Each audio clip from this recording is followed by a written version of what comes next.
Meus irmãos, a paz do Senhor Jesus. Esse amém eu acho que deve ser para mim, né? A paz do Senhor Jesus. Quantos estão felizes com Jesus? Pode dar um brado de glória a Deus aí? Muito bem. Pode tomar o seu assento. Quero mais uma vez externar a minha gratidão a Deus pelo privilégio que Ele me proporciona nessa noite de domingo, desfrutar da oportunidade de vir estar mais uma vez nessa igreja, pastoreado pelo meu digníssimo e grande amigo, pastor Eliseu Lemos, qual a gente tem uma admiração muito especial por esse servo de Deus, pelo exímio trabalho que ele vem realizando nessa cidade. E eu vejo por outra, estou na estrada, ligado no programa que ele faz na rádio na 1230, e as mensagens são substanciosas, as quais ele tem ministrado ali e tem edificado bastante. Por isso, louvo a Deus pela vida do pastor Eliseu, da sua família. Louvo a Deus aqui por vários amigos que já vi aqui entre os irmãos, dentre eles pastor Paulo de Oliveira, um grande amigo pessoal, mais de 15 anos, né, pastor? E a gente tem uma relação muito estreita, trabalhou comigo, foi o meu vice da minha igreja, junto com a pastora Rosângela, que nós louvamos a Deus pela vida desse casal e revê-los com uma alegria muito grande. Louvo a Deus pela vida de cada família que está aqui nessa noite. Amém? Amém? Amém. Então abra sua Bíblia lá na epístola que João escreveu, a primeira epístola, capítulo 5. Queria pedir só um pouquinho mais, diretor, aqui no altar, porque estou falando bastante esses dias, né? Nós chegamos de uma viagem que fizemos agora recente. Estávamos lá na Inglaterra, ficamos lá quase 15 dias na Inglaterra. Depois fomos para a França, ficamos também mais uns dias e viemos de lá para cá, então falando quase todos os dias. E aí a voz ficou um tanto debilitada. Primeira epístola de João, capítulo de número 5. Nós vamos ver verso de número 4. Quantos acharam 1 João? Pode dizer amém? Amém. Fica lá no finalzinho da sua Bíblia. Você que é novo convertido também. Tem um casal recém-chegado do Brasil, e é o Érico e a Leila, né? Fiquem em pé, por favor. Mais uma vez já foram apresentados. São novinhos aqui, né? Tem, eu acho que 20 dias, 30, que estão, 2 semanas estão residindo aqui na região. E se vocês cultivarem, quem sabe, né? Já são ovelhas desse rebanho, né? Chegaram de Brasília, né? Vieram enviados pela Dilma, né? Só isso.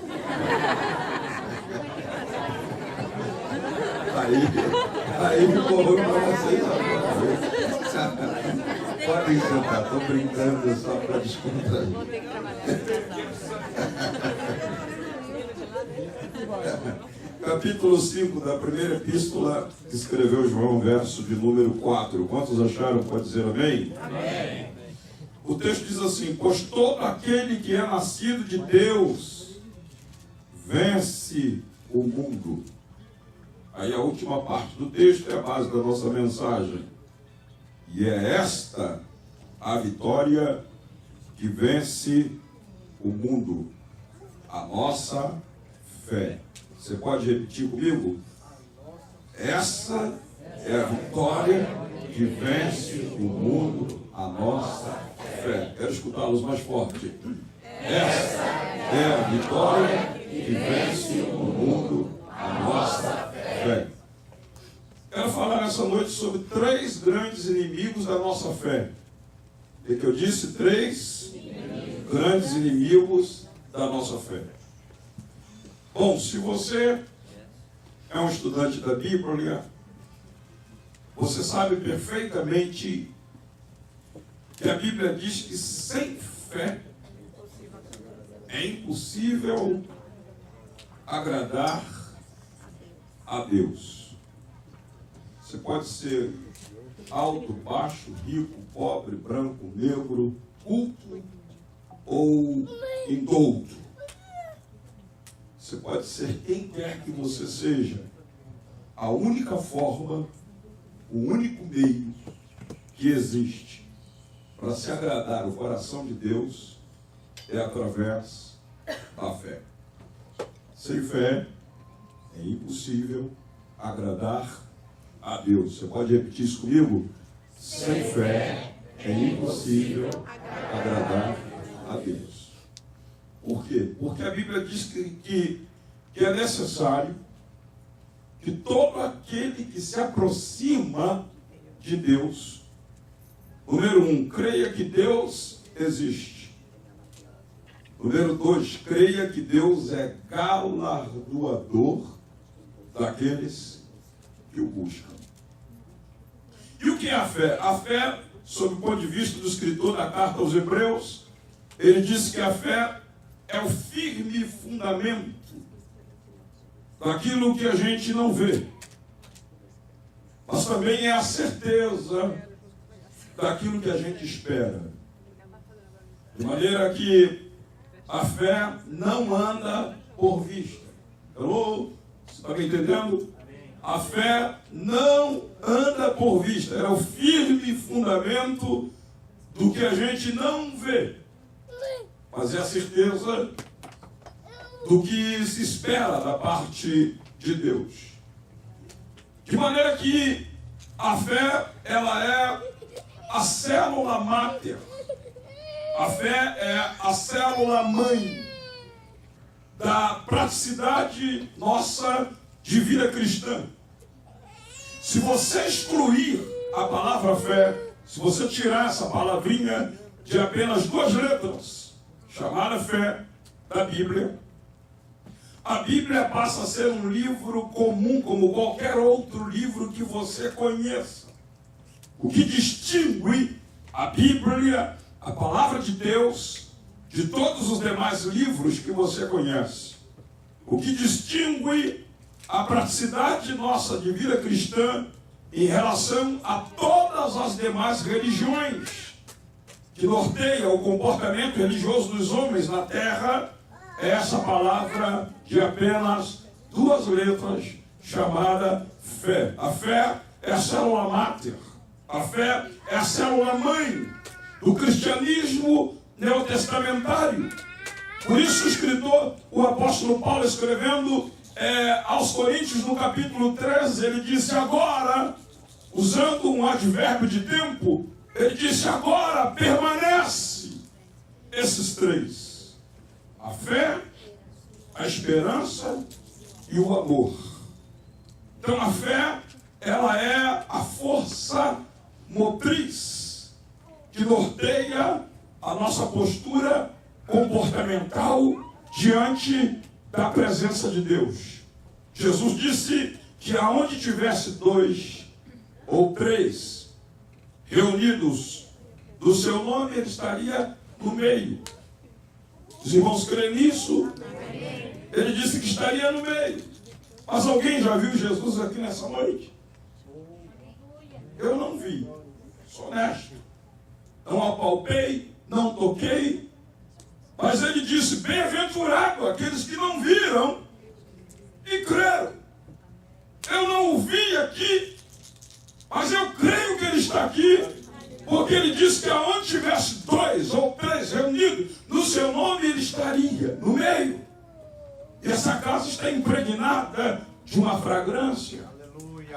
É a fragrância da rosa de Sharon. É a fragrância do lírio dos vales. É o brilho da estrela da manhã. É o rugir do leão da tribo de Judá, que nunca perdeu uma batalha para Satanás, e o nome dele é Jesus de Nazaré. Você pode levantar sua mão e celebrar isso com um brado de glórias ao nome de Jesus. De maneira que a fé é ela que nos aproxima de Deus. É ela que nos leva a estreitar a nossa comunhão com Deus. É ela que nos possibilita cultuar, reverenciar. É ela que nos leva a manter a nossa vida no altar, na presença de Deus. É interessante que ela é gerada em nós de forma milagrosa. Quando a gente nasce, a gente já nasce com a capacidade de crer em Deus. Porque nós somos imagem e semelhança de Deus. Quando a Bíblia fala de imagem e semelhança, automaticamente o nosso arquivo mental traz à nossa memória a ideia de coisas iguais. Imagem e semelhança dá sentido de algo igual. Então isso retrata que eu sou igual a Deus, você é igual a Deus, nós somos iguais a Deus. Mas de repente a gente entra num labirinto, a gente entra num conflito, porque como é que eu posso ser igual a Deus? Como é que você pode ser igual a Deus se Deus está numa substância chamada Espírito? João capítulo 8, verso 4, o texto diz que Deus é Espírito. E nós somos matéria. Então são duas substâncias distintas, uma da outra. Como é que eu posso ser igual a Deus, que é Espírito, uma substância totalmente desconhecida de mim e de você? É uma substância transcendental, é uma substância metafísica, é uma substância que, sob o ponto de vista humano, não tem nem como descrever um espírito. Alguém aqui já viu um espírito? Estou perguntando, alguém aqui já viu um espírito? Alguém aqui já apalpou? Já tocou no espírito? O espírito é invisível, é imaterial, é transcendental, é metafísico, de maneira que eu não sei nem a forma corpórea de um espírito. Então como é que eu posso ser igual a algo que de fato eu não conheço nem a sua estrutura corpórea? Quando a Bíblia diz que nós somos imagem e semelhança de Deus, ela não está restringindo a ideia de imagem e semelhança de Deus ao aspecto físico. Não somos iguais a Deus no sentido físico. Por quê? Porque Deus, na verdade, a gente usa uma linguagem humana para atribuir membros humanos a Deus. No entanto, o Deus do qual nós servimos, ele é um Deus transcendental. Ele não se restringe ao aspecto físico no qual a gente discute. Por exemplo, a Bíblia diz: a mão de Deus não está encolhida, o ouvido de Deus não está tapado. São membros humanos. Mão, ouvido, olho. Os olhos de Deus são como chamas de fogo. A Bíblia fala que a terra é o estrado dos seus pés. Mas por que essa linguagem humana atribuída a Deus? Porque qual é mais fácil? Uma pessoa culta descer ao nível de um analfabeto para se comunicar com ele, ou uma pessoa analfabeta subir ao nível da pessoa culta? Com certeza é mais fácil que a pessoa culta desça ao nível do analfabeto para se comunicar com ele na linguagem dele. Então, eu sei o que é ouvido, eu sei o que é mão, eu sei o que é pé, eu sei o que é olho, porque são membros humanos e eu estou intrinsecamente me relacionando com esses membros no meu dia a dia. E Deus, para se comunicar comigo, ele se comunica numa linguagem acessível a mim, porque sob o ponto de vista humano, que tamanho seria a mão de Deus? Por exemplo, a Bíblia diz que ele toma águas do Oceano Pacífico, do Oceano Índico, do Oceano Atlântico, do Golfo Pérsico, de todos os rios do Rio, de todos os rios do planeta. 2/3 do planeta é formado de água, e Deus pega toda essa água na concha da palma das suas mãos. Que tamanho é a mão de Deus? A Bíblia diz que ele mede os céus com 2 palmos. Os astrônomos costumam dizer que o cosmos está mais ou menos numa dimensão de 4 bilhões de anos-luz. 4 bilhões de anos-luz de diâmetro. 8 bilhões de anos-luz de dimensão. E um ano-luz tem 10 mil trilhões de quilômetros. Que tamanho é a mão de Deus para medir os céus com 2 palmos?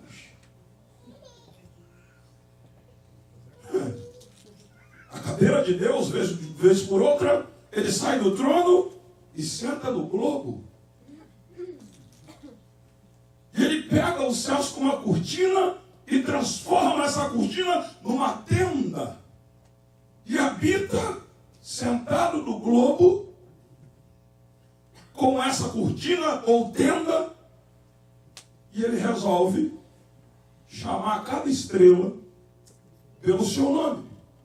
Só na nossa galáxia, a Via Láctea, existe de 200 a 400 bilhões de estrelas. Numa única galáxia.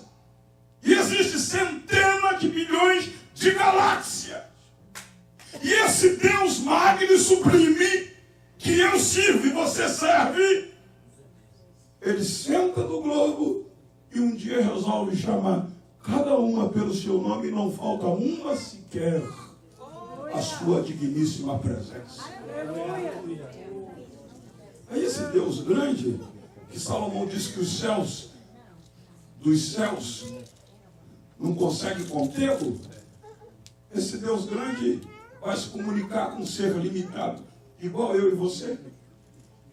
Ele tem que falar uma linguagem acessível a mim e a você, porque senão a gente não entenderia uma vírgula, um tio daquilo que ele precisa falar.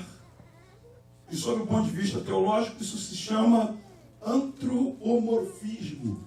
O que é isso? Antro, homem. Morfismo, forma humana atribuída a Deus.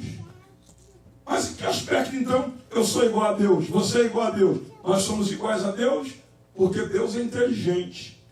Tem alguém aqui inteligente? Levanta a mão, os inteligentes. Ele me fez inteligente. Fez você inteligente. Deus tem sentimento. Deus se alegra, Deus se entristece. Você se alegra, se entristece? Ele também te fez igual a ele. Deus tem vontade, a vontade dele é boa, perfeita e agradável. Ele te fez com vontade, você está sentado agora. Mas se você tiver vontade, ninguém vai te impedir de ouvir a mensagem em pé. Por mais que esteja fora do padrão natural, Deus te deu capacidade de escolher estar sentado ou em pé. São 3 atributos que retratam que somos uma pessoa. A nossa inteligência, o nosso sentimento e a nossa vontade. E Deus nos fez iguais a Ele, com sentimento, com vontade e com inteligência.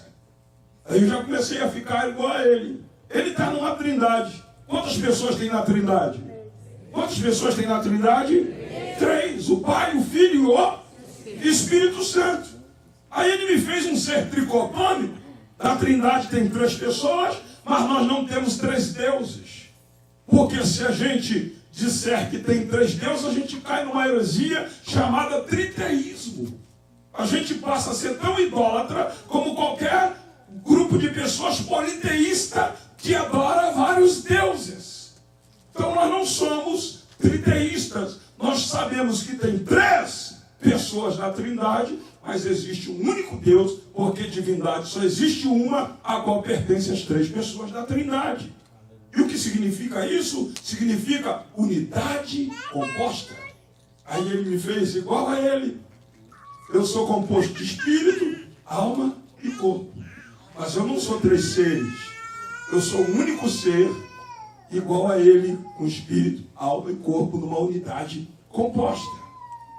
Como eu sou igual a ele, ele já me fez desde o ventre da minha mãe com a capacidade de crer nele. Ou seja, não existe ateu. O ateísmo é apenas uma filosofia de vida. Porque para o indivíduo ser ateu, ele teria que arrancar o espírito dele do corpo dele. Não pode arrancar. Porque é no espírito humano que está duas faculdades. A faculdade da consciência e a capacidade de discernir entre a mão direita e a esquerda, entre o certo e o errado, entre o bem e o mal. E é no espírito humano que está a fé natural. Todo ser humano já nasce desde o ventre da sua mãe com a capacidade de crer em Deus. Aí a Bíblia diz que a fé vem pelo ouvir. E o ouvir pela palavra de Deus. Por isso Paulo disse, aprove a Deus salvar os crentes. Parecia uma redundância. Não é salvar as pessoas que já aceitaram Jesus. Aprove a Deus salvar a raça humana que já nasceu desde o ventre da sua mãe com a capacidade de crer em Deus. Aprove a Deus salvar os crentes pela loucura da pregação. Aí alguém prega a palavra para mim e para você, a fé vem pelo ouvir. A gente ouve a palavra e aí de forma milagrosa acontece no nosso interior a implantação de uma semente. E essa semente se chama fé para salvação. Paulo disse, pela graça, sois o quê? Salvos. Por meio de quê? Da fé. Aí Paulo disse, essa aí, vocês não nascem com ela não. Ela não é inata. Ela é gerada pela eficácia da bendita e sacrossanta palavra de Deus. E aí essa fé que a gente recebe para a salvação é a célula mãe do cristianismo. Ela é a força motriz que nos faz sair num frio desse de casa e vir para cá, acreditar que a gente vai chegar aqui, encontrar Jesus, e aqui a gente fica com a mão levantada, a gente chora, a gente dá glória, a gente fala língua, e não tem nenhuma imagem, não tem nada que retrata que ele está aqui. Mas ele disse, bem-aventurado aqueles que não viram e creram. Quem crê que ele está aqui nessa noite? Dá para liberar um brado de glória para ele? Aí, essa fé, ela aparece na Bíblia em diferentes aspectos. Em que aspecto? Número 1. Existe um homem que chegou diante de Deus, de Jesus, e disse assim, Senhor Jesus, me ajuda. Jesus, o que está acontecendo? Ele disse, eu trouxe meu filho, que o diabo quer matar no fogo, quer matar na água, trouxe os teus discípulos, e eles não puderam fazer absolutamente nada pelo meu filho. E aí, o homem disse, me ajuda. Jesus virou para ele e disse assim, olha, homem, tudo é possível ao que crer. Quando Jesus liberou essa palavra para ele, o semblante dele caiu. Porque os discípulos já haviam suado a camisa e não reverteu o quadro que estava na vida do seu filho. Então ele se sentiu culpado. Ele falou, certamente essa situação não mudou, porque talvez eu estou falhando nessa proposta que Jesus disse que tudo é possível ao que crer. Aí ele se quebranta e se joga nos pés de Jesus. E faz uma oração inusitada. Ele diz assim, Senhor Jesus, me ajuda. Primeiro ele diz assim, eu creio. Olha que oração paradoxal. Primeiro ele diz, eu creio. Aí depois ele se joga nos pés de Jesus e diz assim, me ajuda na minha falta de fé. Como é que uma pessoa pode crer e no mesmo tempo ter falta de fé? É possível que alguém creia, mas já brincaram tanto com a sua fé, com promessas levianas e profecias e revelações que não se cumpriu, que a pessoa fica cética. Diz, olha, eu creio para a salvação, mas não me fala de cura, não me fala de milagre, porque já me fizeram tantas promessas na vida que não aconteceu, que eu me recuso a discutir esse tipo de assunto. Então aquele homem, os discípulos brincaram tanto com a fé dele, que ele disse, eu creio, mas eu estou tão machucado que eu preciso que tu me ajude na minha falta de fé. Então tem gente aqui nessa noite que continua crendo em Jesus para a salvação. Está com o nome escrito no livro da vida, mas tem uma dificuldade incomum de crer numa intervenção de Deus sobrenatural em determinadas áreas de suas vidas. Mas eu gosto de Jesus porque Jesus não nos trata como a gente merece. Jesus nos trata como a gente precisa. Você pode dar um glória por causa disso? Aí Jesus ajudou aquele homem na falta de fé dele e devolveu para aquele homem o filho dele totalmente livre, liberto. Então existe gente que crê, tem falta de fé. E existe gente que tem uma fé assim, ó, pequenininha. Está entendendo? O caso de quem? De Pedro. Que Jesus vem andando por cima das águas. E Pedro, à distância, pergunta assim, se és tu, Senhor, manda-me ir ter contigo. Aí Jesus libera a palavra e diz, vem. Se ele tivesse juízo, ele lembraria da primeira vez que Jesus falou, lança a rede do lado direito, ele lançou e pegou uma grande quantidade de peixe, e ele disse uma palavra, sob a tua palavra eu lançarei a rede. E lançou a rede sob a palavra de Jesus e pegou uma grande quantidade de peixe. Mas agora ele duvida da palavra de Jesus. Ele anda alguns metros em cima da água, em direção a Jesus, prestando atenção no volume da água e no som do vento, ele começa a afundar. Quando ele começa a afundar, que a água chega aqui, que ele percebe que vai perecer, ele grita, me ajuda, Senhor, socorre-me. Jesus pega ele pela mão e diz, por que duvidaste, homem de pouca fé? Não tem gente que tem pouca fé. Ou tem tradução que diz pequena fé. Mas eu gosto da Bíblia porque a Bíblia diz que se tiverdes fé como um grão de mostarda, direis a este monte, passa daqui para colar, e nada vos será impossível. E aí a gente, metido a pregador, a gente prega e mete o couro no Pedro. Mas ele, com aquela pequena ou aquela pouca fé, fez o que eu nunca fiz, fez o que você nunca fez na vida. Você já andou pelo menos 2 passos em cima da água? Não, então deveria parar de pregar contra ele. Porque a fé dele era pouca, era pequena, mas ele conseguiu experimentar com aquela pequena fé o sobrenatural da parte de Deus na sua vida. Mas tem gente que tem pouca, mas tem gente que tem uma fé grande. O centurião de Cafarnaum manda chamar Jesus, porque está com um criado doente, ele estimava muito o criado, e gastou tudo que tinha para ver se curava o criado, não conseguiu, e chamou uns anciãos judeus e disse, vai lá, traz Jesus aqui. Quando Jesus bate lá na porta, ele, Jesus, por favor, para aí.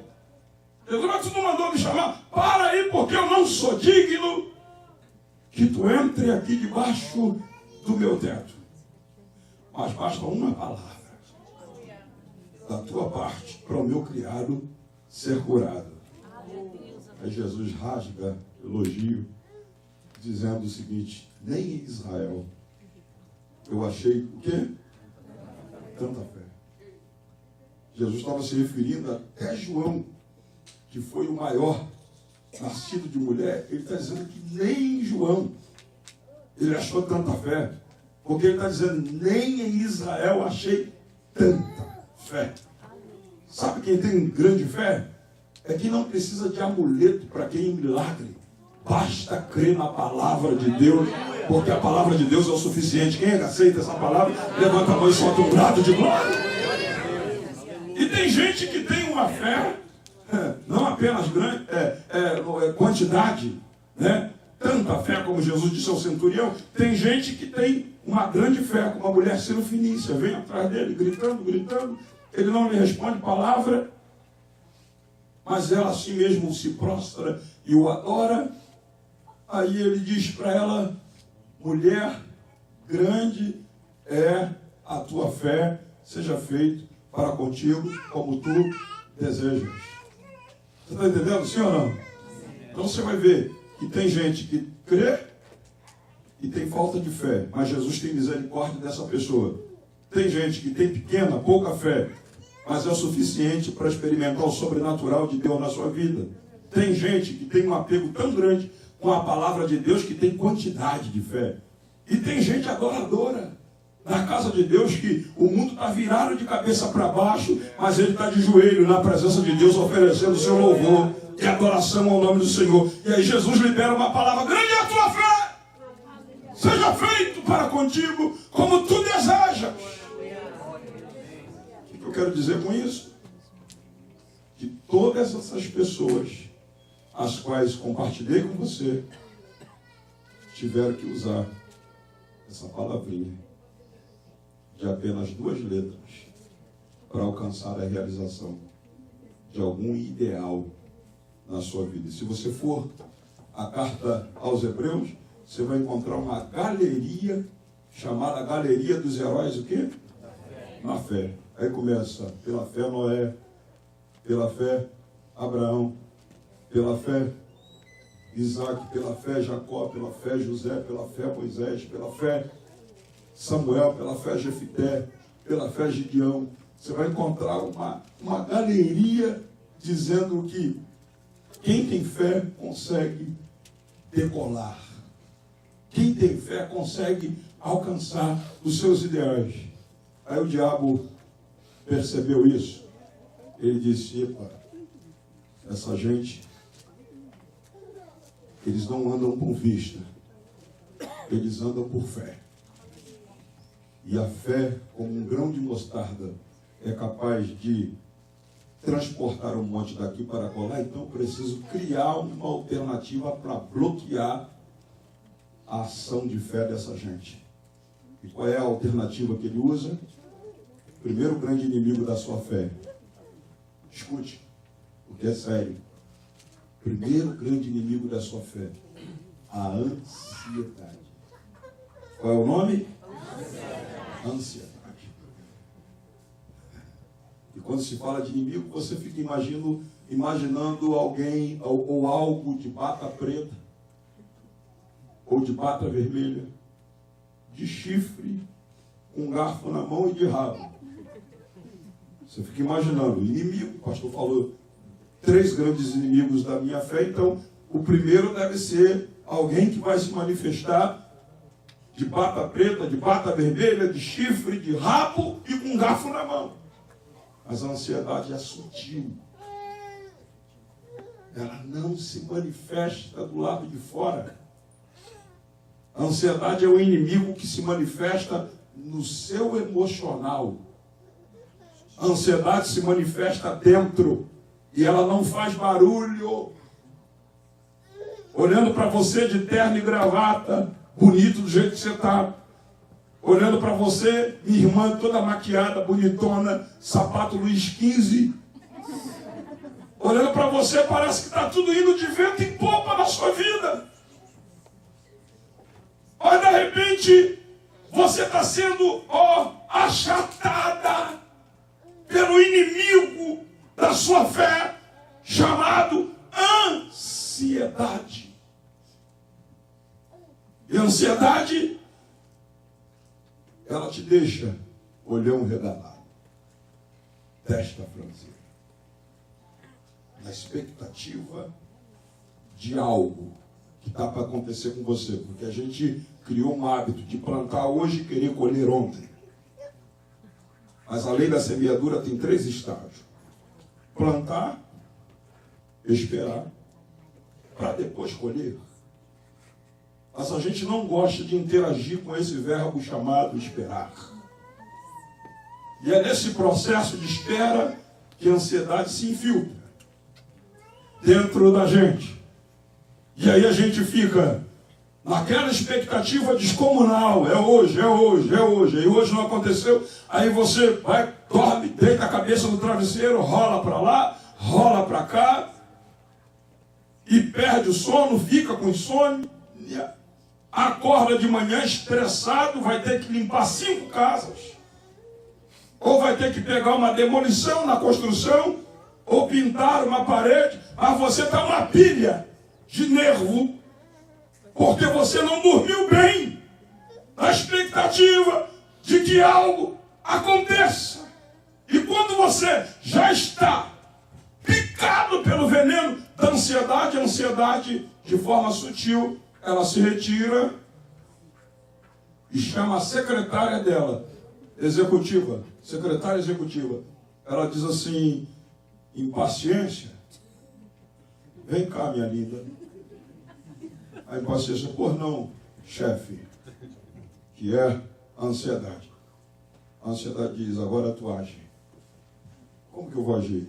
Agora você vai fazer o seguinte: deixa ele ou ela inquieto, andando para lá, andando para cá, faça ele mudar de cidade, de estado, quando Deus dele não mandou mudar nem de estado nem de cidade. Faça ele vender o que não era para vender, quando Deus não mandou ele vender. Deixa ele impaciente a ponto dele ir botando, jogando fora tudo que Deus fez de bom na vida dele, ao longo da vida dele, por causa da impaciência. Aí quando a impaciência faz o trabalho dela, a ansiedade chama: vem cá, impaciência, você precisa gerar nele um filho. Mas que filho que eu vou gerar nele? Você vai gerar um filho, sabe qual é o nome do filho? Se chama dúvida. Primeiro você fica ansioso, segundo impaciente, e depois que a impaciência gera em você um filho da ansiedade que se chama dúvida.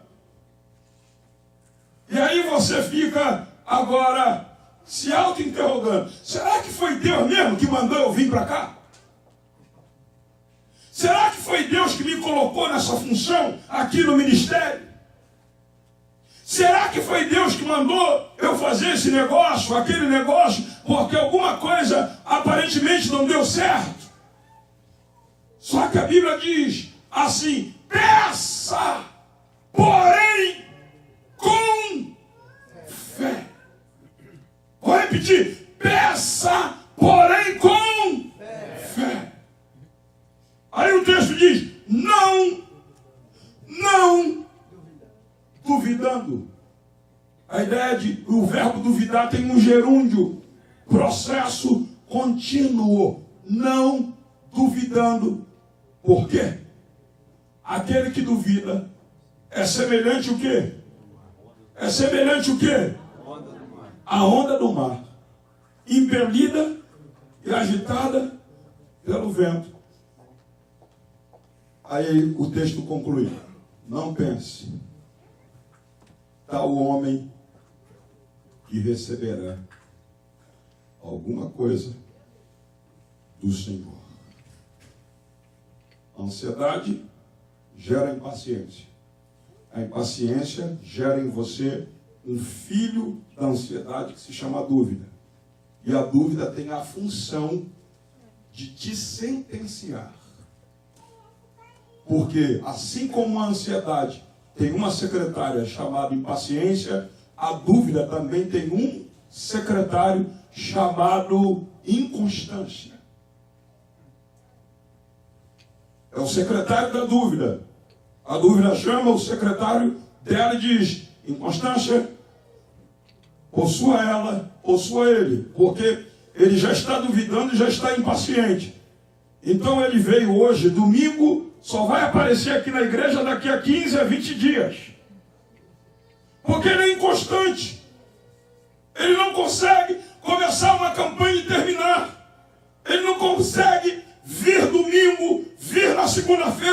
de oração, vir na quinta-feira no culto da Bíblia aberta. Ele não consegue esse schedule. E quando você começa a ficar inconstante, indo e não indo, começando e não terminando, aí você fica sentenciado. E aí que é grave. E não é o diabo, não é demônio que vai bloquear o teu caminho. O texto diz: não pense tal homem que receberá alguma coisa do Senhor, homem inconstante em todo seu caminho.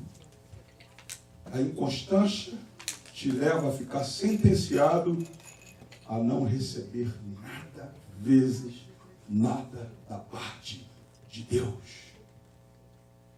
Então você precisa nessa noite vencer a ansiedade. Eu vou repetir, você precisa nessa noite vencer a ansiedade. Aleluia. E quando se vence a ansiedade, pastor Samuel, lançando sobre Deus toda a vossa ansiedade, Ele tem cuidado de vós. Querido, vou dizer para você, não